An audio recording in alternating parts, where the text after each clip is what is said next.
Hi, hello and welcome to Mathematical 360.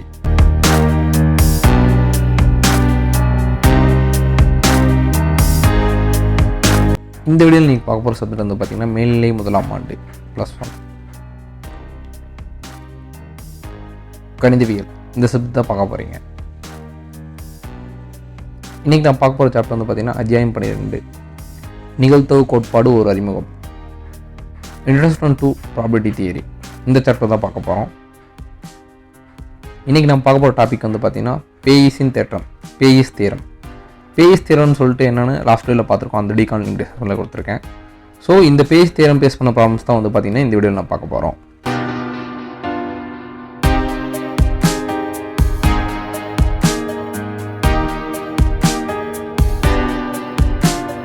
எடுத்துக்காட்டு: ஒரு தொழிற்சாலையில் இயந்திரங்கள் 1 மற்றும் 2 இரு வகைகள் உள்ளன.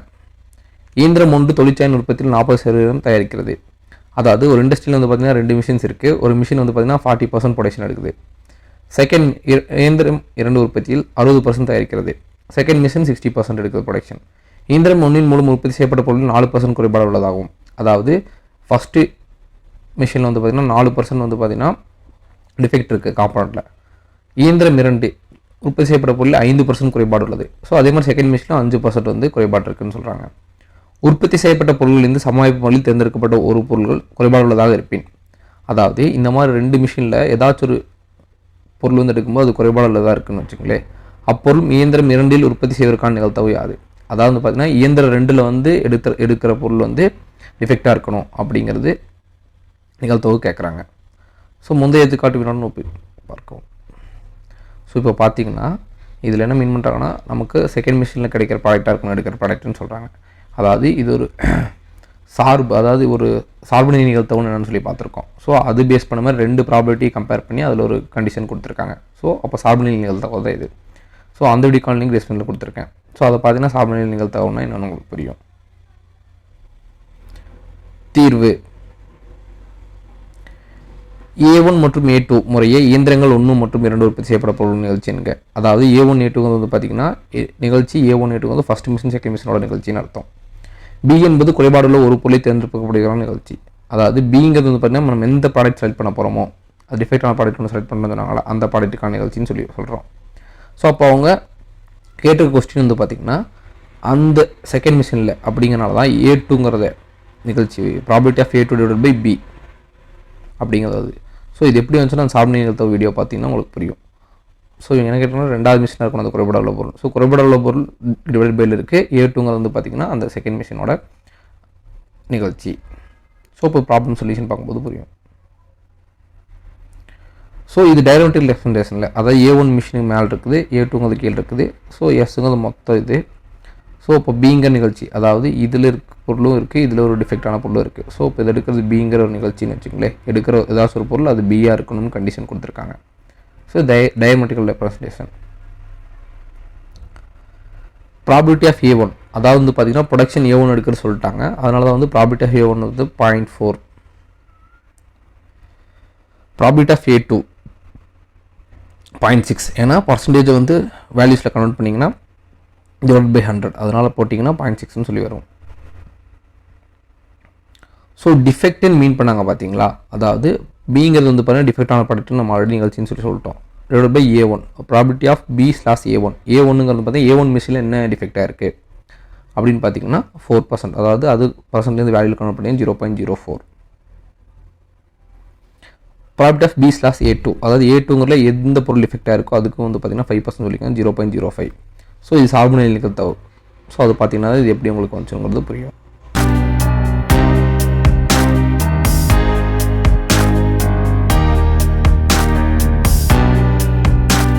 A1 A2 என்பது ஒன்றொன்று விளக்கிய மற்றும் யாவுமளவிய நிகழ்ச்சிகள் ஆகும். ஸோ A1 A2 இந்த நிகழ்ச்சிகளை பார்க்கும்போது அது ஒன்றொன்று விளக்க முயற்சி யாவளமான நிகழ்ச்சியாக இருக்குன்னு சொல்லி சொல்கிறாங்க. ஸோ இதுக்கு வந்து பார்த்தீங்கன்னா நிகழ்ச்சிகள் வாய்கள் பார்த்துருக்கோம், அந்த வீடியோக்கான லிங்க் டிஸ்கிரிப்ஷனில் கொடுத்துருக்கேன். அதை பார்க்கும்போது எப்படி ஒன்றொன்று விளக்க முயற்சி யாவளமான நிகழ்ச்சின்னு சொல்லி உங்களுக்கு புரியும். ஸோ இப்போது இந்த ஃபார்மில் வந்து பார்த்தீங்கன்னா பேயிஸ் தேற்றம் லாஸ்ட் வீடியோவில் பார்த்துருப்போம். அந்த வீடியோலேருந்து வந்த ஃபார்மில் தான் இது. அதாவது AI divide by B, AI probability of B/AI, probability of A1, probability of B/A1 சொல்லிட்டு இது A1 வரைக்கும் கண்டினியூட்டாக போயிட்டே இருக்கும். பேயிஸின் விதிப்படி ஸோ இப்போ இந்த கண்டிஷன் வந்து பார்த்திங்கன்னா நம்ம 2 மிஷின் இருக்குது. அப்போ இதுக்கு அப்ளை பண்ணும்போது என்ன ஆகும் ஃபார்முலா 2 மிஷின் போது ஏங்கிற இடத்துல A2 இப்போ நம்ம கண்டுபிடிக்க வேண்டியங்க நம்ம கொஸ்டினில் கண்டுபிடிச்சோம் பார்த்தீங்களா A2ங்கிற மிஷின். ஸோ அதனால் property of A2 divided by B equal to property of A2 அதாவது இங்கே ஏல என்ன இருக்கோ அது இங்கே வரணும். அதனால் property of A2 property of B slash A2 ஏன்னா இங்கே AI இருக்கா இங்கிற இடத்துல இங்கே 2 இருக்கிறனால இங்கேயும் 2 வருது ஃபார்முலா வந்து கன்வெர்ட் பண்ணும்போது divided by property of A1 into property of B slash A1 plus property of A2 plus property of B slash A2 ஏன்னா ஐங்கிற இங்கே எண்ணுங்க வந்து பார்த்திங்கன்னா மேக்ஸிமம் 2 நிகழ்ச்சி நடந்திருக்கு. அதனால தான் இந்த எண்ணுங்கிற இடத்துல வந்து 2க்கு மேலே நம்ம போகல. ஸோ இப்போ இந்த வேல்யூஸ்லாம் நமக்கு ஆல்ரெடி தெரியும். ஸோ அதை சப்ஸ்டிட்யூட் பண்ணும்போது என்ன கிடைக்கும் ஏன்னா லாஸ்ட் லைனில் பார்த்துருப்போம். Property of A2 0.6 property of B slash A2 0.05 property of A1 0.4 property of B slash A1 வந்து பார்த்திங்கன்னா 0.04. ஸோ இது அதே வேல்யூ இப்படி கீழே வருது. இதை சிம்பிளிஃபை பண்ணும்போது பார்த்தீங்கன்னா 15/23 சொல்லி வருது. இதை ஃபர்தர் சிம்பிளிஃபை பண்ண முடியாது. ஸோ பேஸின் விதிப்படி அந்த எடுத்த டிஃபெக்ட் அதாவது property of A2 slash B வந்து பார்த்திங்கன்னா எடுத்த காம்பவுண்ட் 2வது மிஷினில் இருக்கிற டிஃபெக்டாக இருந்துச்சுன்னா அதுக்கான ப்ராபபிலிட்டிக்கான சொல்யூஷன் இதுதான். ஸோ 15/23 தான் அவங்க கொஸ்டின் கேட்டிருக்கான ஆன்சர்.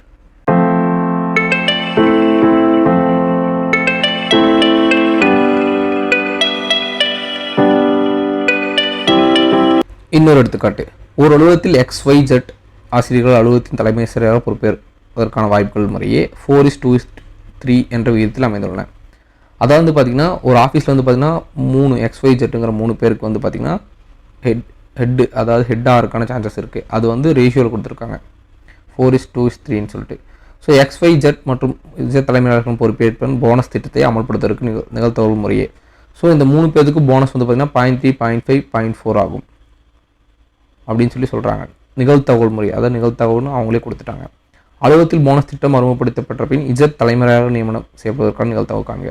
அதாவது இப்போ போனஸ் கொடுத்ததுக்கப்புறம் அந்த ஹெட் மாஸ்டர் போஸ்ட்டுக்கு ஜெட்டில் இருக்கிறவங்க வந்தால் அதுக்கான நிகழ்த்தகவல்னு சொல்லி கேட்குறாங்க. அதாவது இதில் மொத்தம் 3 நிகழ்த்தகவல் கொடுத்துட்டு அதில் ஒரு கண்டிஷனில் வந்து கேட்டிருக்காங்க. இப்போ சொல்யூஷன் பார்க்கலாம். தீர்வு ஸோ 3 நிகழ்ச்சிகளால் A1 A2 A3 என்பவை முறையே XYZ ஆகிய தலைமாசிகளின் நியமனம் பெறுவதற்கான நிகழ்ச்சி என்க. ஸோ அவங்களே கொடுத்துட்டாங்க. அதனால் இந்த 3மே வந்து பார்த்திங்கன்னா அதுக்கான நிகழ்ச்சி A1 A2 A3ங்கிறது. B என்பது போனஸ் திட்டத்தை அமல்படுத்துவதற்கான நிகழ்ச்சி என்க. ஸோ Bங்கிறது வந்து பார்த்திங்கன்னா அந்த போனஸ் திட்டத்தை அமல்படுத்துவதற்கான நிகழ்ச்சின்னு சொல்லி சொல்கிறாங்க.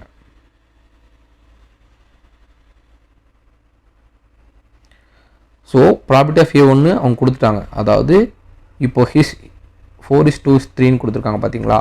ஸோ இந்த 4 வேல்யூஸும் ஆட் பண்ணி பார்த்திங்கன்னா 9ன்னு சொல்லி வரும். ஓகேவா. ஸோ அப்போது N ஆஃப் S வந்து பார்த்திங்கன்னா 9. ஸோ அப்போ நம்ம ப்ராப்பர்ட்டி ஆஃப் A1 பார்க்குறோன்னு என்ன ஆகும். ஸோ 4 டிவைடட் பை அதாவது A1ங்கிற நிகழ்ச்சிக்கு எவ்வளோ N ஆஃப் A1 4. ஸோ இது வந்து NS வந்து பார்த்திங்கன்னா 9. அதனால் 4/9 வந்திருக்கு. ஸோ பேசிக் ப்ராபபிலிட்டிக்கு வீடியோ காலிங் டிஸ்கஷனில் கொடுத்துருக்கேன். அதை பார்த்தீங்கன்னா எப்படி இந்த ப்ராபர்ட்டி ஆஃப் A1 கண்டுபிடிச்சாங்கன்னு சொல்லி தெரியும் உங்களுக்கு. அதேபடி பார்த்தீங்கன்னா A2 A3க்கு போகிறாங்க. ப்ராப்பர்ட்டி ஆஃப் A2 வந்து 2/9 ஏன்னா இங்கே 2 கொடுத்துருக்காங்க. ஸோ ப்ராப்பர்ட்டி ஆஃப் A3 3 கொடுத்துருக்காங்க 3/9. அதே மாதிரி அவங்க நிகழ்த்தகவலும் கொடுத்துட்டாங்க. அந்த பொறுப்பேற்கான போனஸ் திட்டத்துக்கான நிகழ்த்தகவு சான்ஸும் கொடுத்துட்டாங்க. ஸோ அந்த கண்டிஷனும் property of B slash A1 அதாவது A1ங்கிறது ஃபஸ்ட்டு X 0.3ன்னு சொல்லி அவங்களே கொடுத்துட்டாங்க. இதே மாதிரி வந்து பார்த்திங்கன்னா A2க்கும் வந்து பார்த்திங்கன்னா 0.5 A3க்கு வந்து பார்த்திங்கன்னா 0.4ன்னு சொல்லி கொடுத்துட்டாங்க. இது சார்புநிலை நிகழ்த்தகவு. இது டைரக்ட் ரெப்ரசன்டேஷன் அதாவது எஸ்ங்கிறது மொத்த இது. ஸோ அதுக்குள்ளே வந்து பார்த்திங்கன்னா A1 A2 A3 ஓகேங்களா. எஸ்ங்கிற குறிப்பிடக்குள்ளே A1 A2 A3ங்கிற 3 நிகழ்ச்சி நடந்திருக்கு. அதில் ஒரு ப்ராபபிலிட்டி Bங்கிறது நம்ம வந்து எடுக்க போகிறோம் ஒரு நிகழ்ச்சியை. சார்புநிலை நிகழ்த்தகவு ப்ராப்பர்ட்டி A3 ஸ்லாஷ் Bனை காண வேண்டும். அதாவது Zக்கு தானே கொடுத்துருக்காங்க. ஸோ அப்போ என்ன பண்ணுவோம்னா அவங்க கேட்ட கண்டிஷனுக்கு A3/B தான் கண்டுபிடிக்கணும்.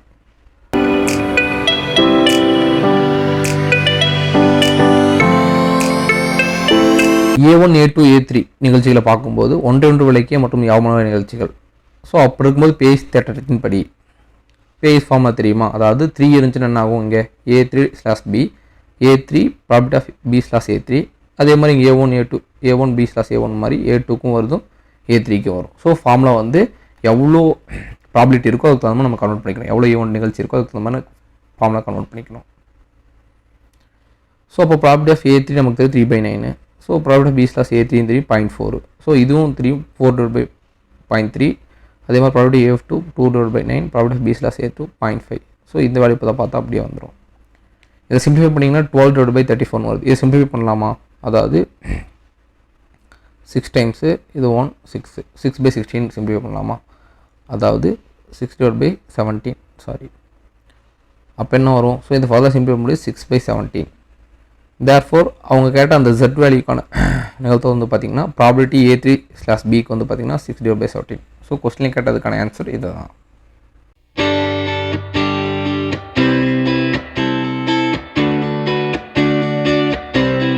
ப்ரீவியஸ் ஷெட்யூல் வந்து பார்த்திங்கன்னா பேஸ் தியரத்தை வந்து ஃபார்முலா வந்து எப்படி வந்துச்சுன்னு சொல்லி பார்த்துருப்போம். அந்த வீடியோக்கான லிங்க் டிஸ்கிரிப்ஷனில் கொடுத்துருக்கேன். அதை பார்த்துட்டு இந்த வீடியோ பார்க்கும்போது இன்னும் உங்களுக்கு பெட்டராக புரியும்.